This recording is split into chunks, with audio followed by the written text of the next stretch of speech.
예수님의 말씀 거부하지 말고 거절하지 말고 잘 따라요 라는 제목으로 우리 말씀 듣도록 할게요.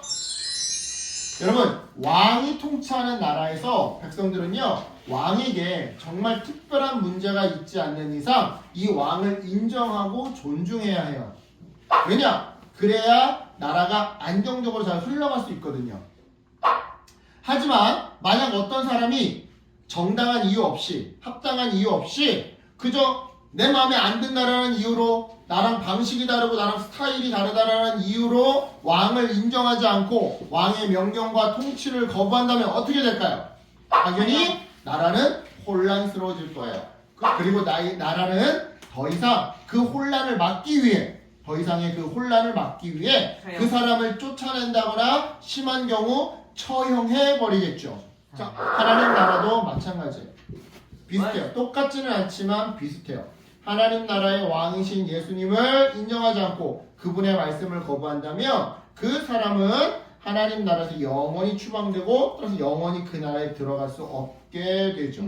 이런 의미에서 오늘 본문은요, 누가 하나님 나라에 들어갈 수 있고 들어갈 수 없는지를 우리에게 알려주는데요. 정말 그러니 우리 말씀 속으로 들어가 볼게요. 자, 예수님이 12제자들과 함께 어느 집에 들어가셨을 때였어요. 정말 엄청나게 많은 사람들이, 여기 예수님 보이죠? 네. 엄청나게 많은 사람들이 예수님을 보겠다고 우르르르 몰려든 바람에 예수님과 제자들은 마음 편하게 식사할 여유도 없었죠. 그런데 이때 여기서 두 가지 사건이 일어났어요. 먼저 첫 번째로 예수님의 가족들이 예수님을 붙들고서는 강제로 집으로 이끌고 가려고 한 사건이었는데요. 여기서 질문! 가족들은 왜 예수님을 강제로 데리고 가려고 했던 걸까요?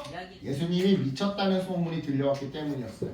그래서 가족들은 예수님이 더 이상 가족의 체면을 엉망으로 만들지 못하도록 강제로 끌고 집으로 데려가려고 했던 거였죠. 이러한 가족들의 행동은요, 가족들 역시 예수님이 이렇게 지금 손가락 이렇게 올리고 있지. 예수님이 미쳤다고 믿고 있었음을 우리에게 알려줘요. 즉 예수님의 가족들은 예수님을 하나님의 아들, 인류의 구원자, 메시아로 믿고 있었던 게 아니었던 거죠. 이어서 두 번째 사건은요, 예루살렘 출신 이 율법학자들과 사두개인들이 예수님을 보면서 귀신 들렸다고 음해를 하는 사건이었는데요.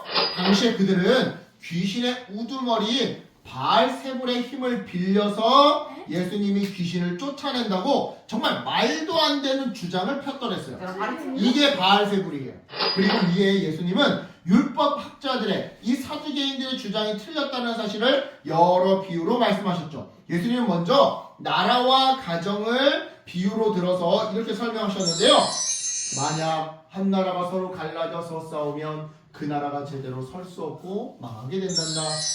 또 한 가정이 있는데 가족 구성원끼리 서로 편을 먹어서 나누어져서 갈라져서 싸우면 가정이 제대로 서 있을 수 없고 망하게 되지. 이와 같이 사탄이 서로 갈라져서 싸우면 사탄의 나라도 제대로 설 수 없고 망하게 된단다. 자, 여러분, 이 말씀에, 지금 방금 예수님이 하신 이 말씀의 의미가 뭘까요? 자, 이 말씀의 의미는요, 예수님이 정말 만약에 사탄의 왕 바알세불의 힘을 빌려서 귀신을 쫓아내는 거라고 한다면, 그거는 사탄들의 왕이 자기 나라의 백성인 사탄들을 예수를 통해서, 이용해서 죄다 쫓아낸다라는 의미인데, 그러면 그건 사탄들의 왕이 사탄들의 나라를 스스로 망가뜨리는 일이라는 거예요. 그러니 스스로 자기 나라를 망가뜨릴 바보왕이 어디 있겠냐라는 거죠. 그러니 예수님이 사탄 왕의 힘을 빌렸다라는 말은 거짓말이라는 거예요. 논리적으로 자기한테 사탄들을 내쫓으라고 힘을 빌려줄 사탄 왕이 없다라는 거죠. 논리적 모순이라는 거죠. 그러면서 예수님은 자신과 사탄의 관계를 이렇게 설명하셨는데요. 27절에서 예수님은 사람이 어떤 집에 들어가서 물건을 빼앗아 가려고 할 때 어떻게 하겠느냐? 당연히 그 집에서 가장 힘이 센 사람을 제압한 후에 물건을 훔치지 않겠느냐? 그렇게 하지 않으면 그 집에 있는 힘센 사람 때문에 어떤 물건도 가져갈 수 없을 거란다 라고 말씀하셨어요.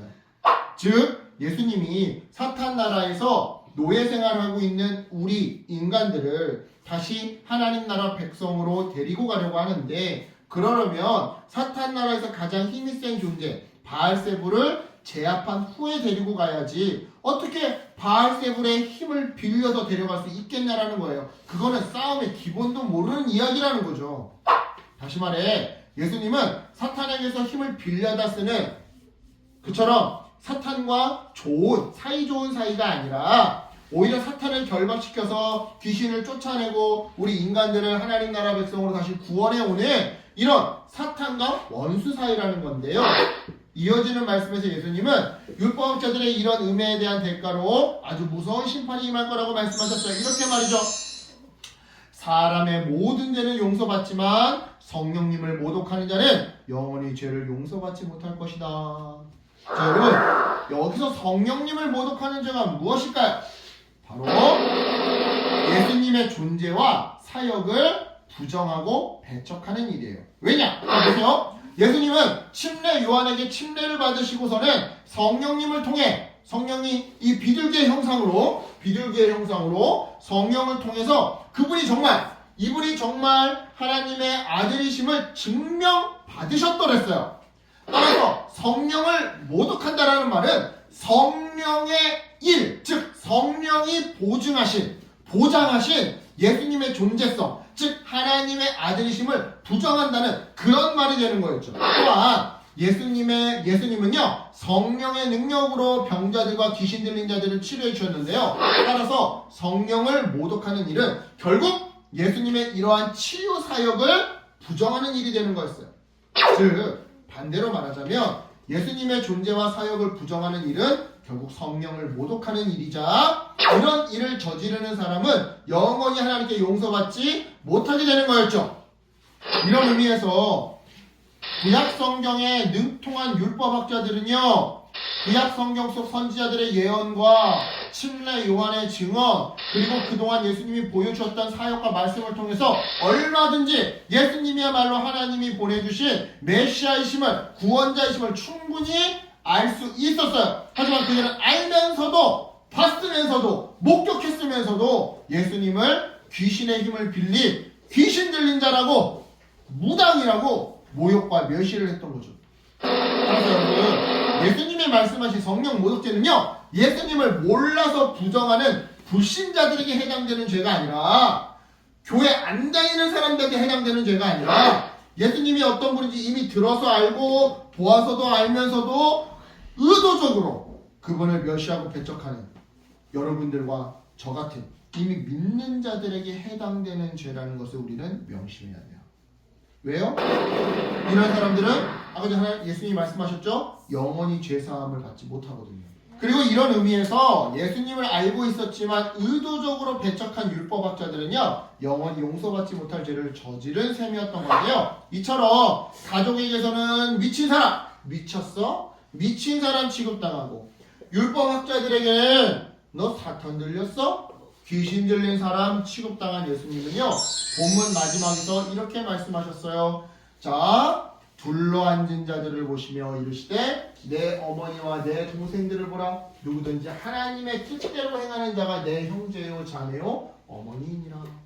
자, 여러분, 이 말씀에서 예수님은요, 누가 예수님의 참된 가족이라고 말씀하세요? 육신의 가족이 참된 가족이 아니라 하나님의 뜻대로 행하는 자가 예수님의 참된 가족이라고 말씀하세요. 그렇다면 이어지는 질문, 하나님의 뜻대로 행한다는 것은 무엇이냐? 오늘 말씀에서 알 수 있듯이 하나님이 보내신 예수님을 배척하거나 부정하지 않고 예수님을 믿고 따르며 예수님을 내 삶의 왕으로 섬기는 일이에요. 이것이 바로 하나님의 뜻이죠. 실제로 예수님도 요한복음에 이렇게 말씀하셨는데요. 요한복음 6장 29절이에요. 예수께서 대답하여 이르시되 하나님께서 보내신 이를, 그 보내신 이가 지금 본인 예수님이잖아. 이 예수님을 믿는 것이 하나님의 일이니라 하시니. 그래요, 여러분. 하나님의 일을 한다는 것은 꼭 거창한 일에만 해당되는 게 아니에요. 예수님을 거부하지 않고 예수님의 말씀에 따르는 것, 이것부터가 바로 하나님의 일인 거죠. 그러니까 여러분 예수님의 말씀을 거부하거나 배척하지 말고 성경에 기록된 대로 예수님을 나의 구원자 그리스도로 믿으세요.